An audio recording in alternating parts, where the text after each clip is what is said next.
আর চট্টগ্রাম আর সিলেটে এমন একটা ব্যাপার যে উকিল বাপি নাকি বাপ সেদিন থেকে।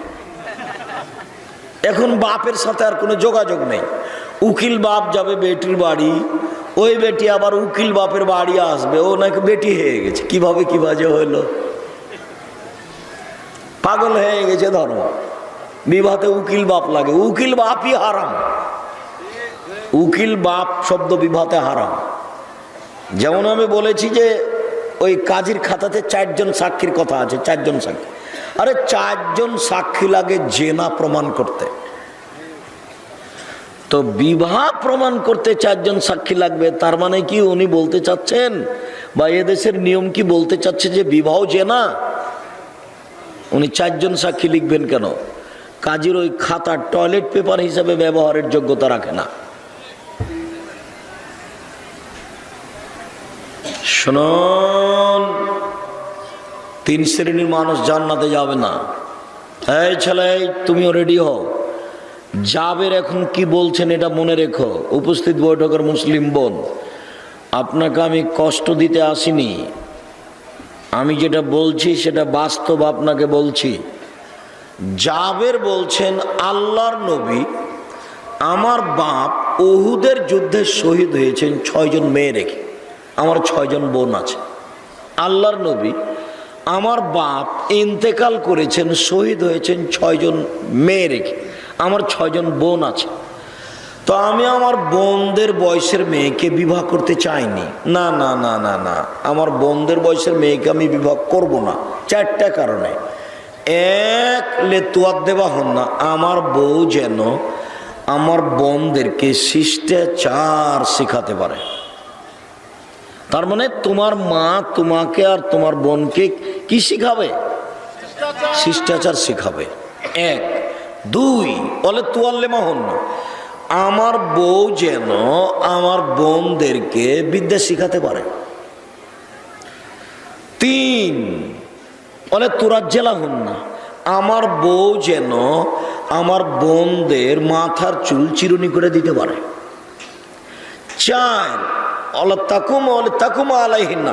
আমার বউ যেন আমার বোনদের উপরে সবসময় পাহারা দিতে পারে। মা হলো মেয়েদের জন্য পাহারাদার। আমি বুঝাতে পারলাম না, হাদিস বুখারী মুসলিম। মা মেয়েদের জন্য কি? পাহারাদার। সব সময় চোখের উপরে। খালেদা কোথায়? এই কালকে যে 1টার সময় স্কুল থেকে এসেছিলে, আজকে 1:20 হলো কেন? 20 মিনিট খুঁজে বের করতে হবে মাকে। মা পাহারাদার। গত রাত্রে ছেলে এশার সালাত আদায় করে এসেছিল 9টার সময়, আজকে 9:20। তো আপনার মা, আপনার কথাই বলছি, এই ছেলে তোমার কথাই বলছি, তোমার মা এশার সালাত আদায় করে সুন্নাত পড়তে যাবে, আল্লাহু আকবার বলতে যাচ্ছে, তখন তুমি দরজায় বলছো আসসালামু আলাইকুম। তোমার মা আর সুন্নাত পড়তে পাবে না। সুন্নাত বাদ দিয়ে তোমাকে বলবে আব্বু। জি আম্মু বলেন। আব্বু কাল তো 9টার সময়তে এসেছিল আব্বু, আজকে 9:20 হলো, 20 মিনিট কোথায় গেল আব্বু? তোমার মায়ের সুন্নাত পড়া সুন্নাত, আর এই 20 মিনিট খুঁজে বের করা ফরজ। আমি মনে হয় বুঝাতে পারলাম না। আবার বলবো, আবার বলি, আপনার ছেলেটা কালকের এশার নামাজ পড়ে কয়টার দিকে এসেছিল? 9টায়। এখন আপনি বা আপনার স্ত্রী ফরজ নামাজ পড়েছেন, 9টা বেজে গেছে, সুন্নাত পড়তে যাবেন, সালাম ফিরে একটু তাসবিহ তাহলিল করছেন, সুন্নাত পড়তে যাবেন, দাঁড়িয়েছেন। ইতিমধ্যে ছেলেটা দরজায় এসে সালাম দিল, কিন্তু আজকে কয়টার দিকে সালাম দিয়েছে? 9:20-এ। এখন আপনি বা আপনার স্ত্রী সুন্নাত পড়বেন না তার খোঁজ নেবেন 20 মিনিট কোথায় থাকলো? 20 মিনিট খোঁজ নেবেন, এটা ফরজ। আর যে সুন্নাত পড়বেন এটা হলো সুন্নাত। বুঝাতে পারিনি? এরই নাম মা হলো পাহারাদার। মা শিষ্টাচার শিখাবে। আরে মাই তো শিষ্টাচার জানে না। মা কত বেঢঙ্গা বেয়াদব মহিলা। মা তার ছেলেকে চুপাচ্ছে, ওই মোবাইলের দিয়ে কার্টন ধরে আছে। দেখো নি তোমাদের চোখে পড়ে না? আব্দুর রাজ্জাক সাহেব, আমাদের চোখে পড়া মানে কি? আমার মাকে দেখছি যে কার্টন দেখিয়ে ছেলেকে কি করছে। তো আল্লাহ কি তোমার মায়ের দুধকে নষ্ট করে দিয়েছে? এই বোকা ছেলে, বাচ্চাকে চুপ হতে হয় কি দিয়ে? দুধ দিয়ে। মা বাচ্চাকে এতদিন যাবৎ কি দিয়ে চুপালো? তোমার বাচ্চারা তো 10-12 ভাই বোন, তোমার মায়ের 12-14টা ছেলে মেয়ে। তোমার মা, তোমার বাপ চাচারা 12-14 ভাই বোন, তোমার দাদির সবকে তোমার দাদি কি কার্টন দেখিয়ে চুপিয়েছে না দুধ খাইয়ে চুপিয়েছে? দুধ খাইয়ে চুপিয়েছে। তো তোমার মার একটাই বাচ্চা, তো কত খাওয়ার ব্যবস্থা, তবুও কেন ও কার্টন দেখাচ্ছে? কোন বেঢঙ্গা মহিলা ও? মানুষ কার্টন দেখিয়ে বাচ্চাকে চুপাচ্ছে। আশ্চর্য কথা। কিসের শিষ্টাচার? কিসের শিষ্টাচার? শিষ্টাচার কি জিনিস? তোমার মা পেশাব পায়খানায় জানে না। তোমার নানা তোমার মায়ের বিবাহ দিয়েছে, স্বামীর কাছে গেছে, তাই বাচ্চা হয়ে গেছে। তোমার মা মাই নয়, ও মা হতে পারেনি। শিষ্টাচার শিখাবে। এক, আমার বউ আমার বোনদেরকে শিষ্টাচার শিখাবে।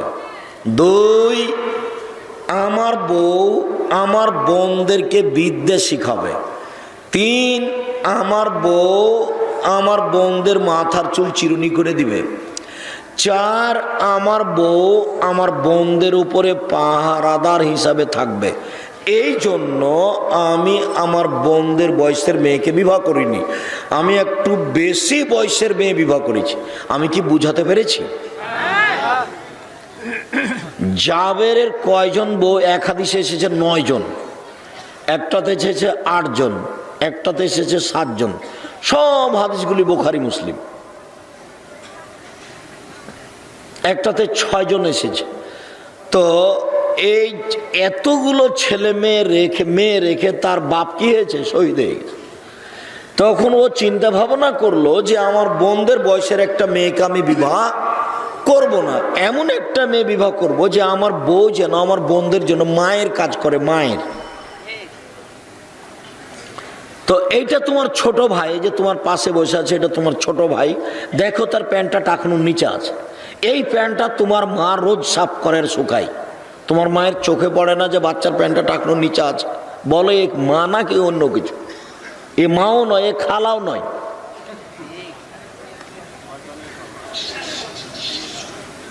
আজকে বাচ্চা রেখেছে জামিয়া সালাফিয়ার ডাঙ্গি পড়ায়, পরের দিনে ওর মা আবার এসেছে।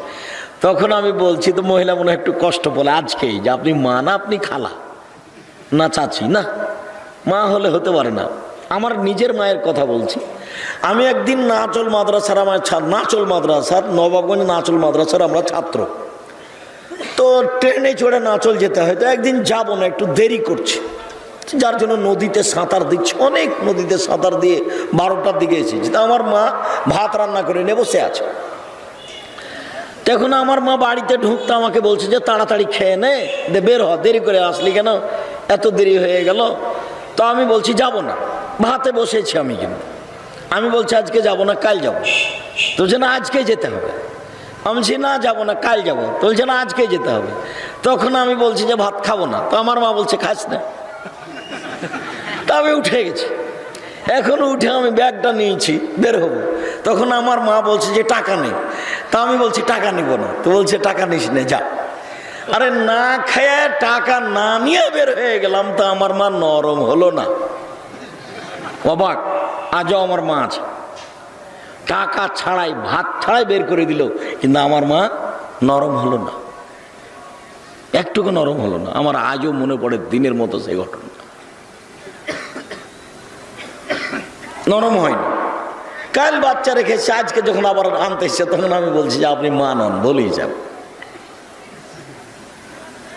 মাকে বাচ্চাকে পড়তে দিয়ে এরকম আদর দেখাতে হবে না। ওই আদরের দাম নাই। একটু পাষাণ অন্তরটা শক্ত করে বাচ্চাকে রেখে যেতে হবে।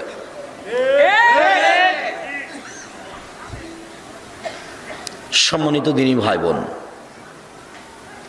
এই ছেলে তুমি মনে রেখো, তোমার মায়ের জন্য 4টা কাজ। আমি আগের দিকে যাচ্ছি। এক, শিষ্টাচার। তোমরা বাম হাতে তোমার ছোট ভাই খায়, তোমার মা একবারও কিছু বলো না, তোমার মাকে খারাপও লাগে না, অথচ বাম হাতে কে খায়? শয়তান। তোমার বাড়িতে একটা মোবাইল আছে, রিং হয়, তুমি অন করে দে, বলো আসসালামু আলাইকুম। আসসালামু আলাইকুম না বলে বলছো হ্যালো, হ্যালো বলে কুকুরকে ডাকে। তোমার মা কিছুই মনে করে না, তোমার মার কাছে এগুলো কোনো কিছু ব্যাপারই নয়। আরে তোমার মা তো তোমার ছোট ভাইকে কার্টুন দেখিয়ে চুপায়, তোমার মার কাছে গেলে কি হবে? সম্মানিত দিনী ভাই বোন, বলছিলাম জাহান্নাম, এই তো সে জাহান্নাম যে জাহান্নামকে অস্বীকার করছিলে। এইটা কি জাদু? না, দেখতে পাচ্ছ না জাহান্নাম এখনো? আল্লাহ বলছেন এভাবে, মানে মজাক করছেন, মানে ব্যঙ্গ করছেন। হ্যাঁ এটা অস্বীকার করছিলে, ঢোকো এখন জাহান্নামে। কি এটা জাদু নাকি? না, এখনো দেখতে পাচ্ছ না, ঢোকো। ধৈর্য ধারণ করার না করো, করলেই কি আর না করলেই কি। ইন্না জাহান্নামা কানাত মিরসাদা, নিশ্চয় জাহান্নাম তোমাকে ধরার জন্য উঁত পেতে বসে আছে, একবারে শত্রু প্রস্তুত হয়ে আছে। আল্লাহ তাআলা বলছেন ফাআন্নামান সাকুলাত মাযিনুহু ফাউম্মুহু হাবিয়া ওয়া মান খাফফাত মাযিনুহু ফাউম্মুহু হাবিয়া। যার নেকির পাল্লা হালকা হবে, পাপের পাল্লা ভারী হবে, তার থাকার জায়গা হবে হাবিয়া। অমাদ রাকা মাহিয়া, মুহাম্মদ সাল্লাল্লাহু আলাইহি ওয়াসাল্লাম বলতে পারেন এই হাবিয়া নামক জাহান্নামটি কি? আপনার কি জানা আছে হাবিয়া নামক জাহান্নামের পরিচয়? আমি বলি নারুন হামিয়া, তা হচ্ছে জ্বলন্ত উত্তপ্ত আগুন। জাহান্নাম বলতে জ্বলন্ত উত্তপ্ত আগুনের নাম জাহান্নাম। আল্লাহ তাআলা বলেন কাল্লা লা ইউনবাজান্না ফিল হুতামা, কখনো নহে, অবশ্য অবশ্য তাকে চূর্ণ বিচূর্ণকারী হোতামা নামক জাহান্নামে নিক্ষেপ করা হবে। অমাদ্রাকা মাল হোতামা, মুহাম্মদ সাল্লাল্লাহু আলাইহি ওয়াসাল্লাম আপনি কি বলতে পারেন চূর্ণ বিচূর্ণকারী হোতামা নামক জাহান্নামটি কি? আপনার কি পরিচয় জানা আছে? নারুন হামিয়া, তা হচ্ছে জ্বলন্ত উত্তপ্ত আগুন। এ বাচ্চা, ওই বাচ্চাটা আপনার সামনে দিয়ে উঠে যায় কি করে? এত ব্যস্ততা বেড়ে গেল, পেশাব পায়খানা লাগলো, কিছুক্ষণ থামতে হবে। জজ কোর্টও হয় না, মারা যায়নি, হাইকোর্টও মারা যায়নি। কাজ দেখায়েন না দয়া করে, আমি তাড়াহুড়া করছি বক্তব্য শেষ করার জন্য, কাজে আপনি ব্যস্ততা দেখায়েন না আমাকে।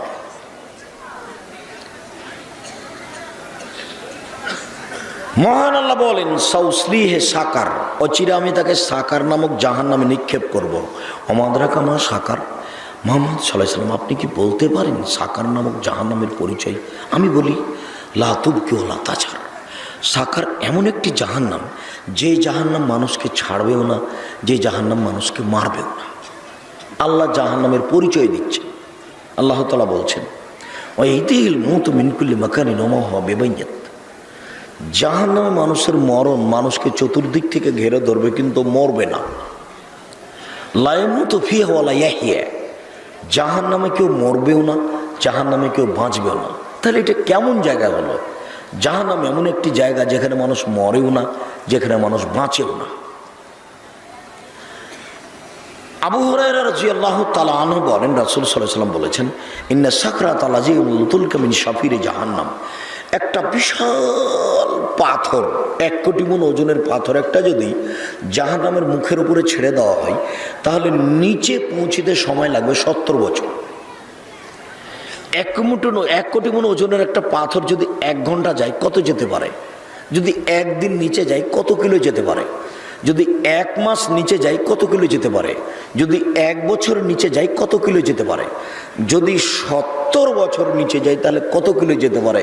আপনি বলতে পারেন জাহান্নাম কত গভীর?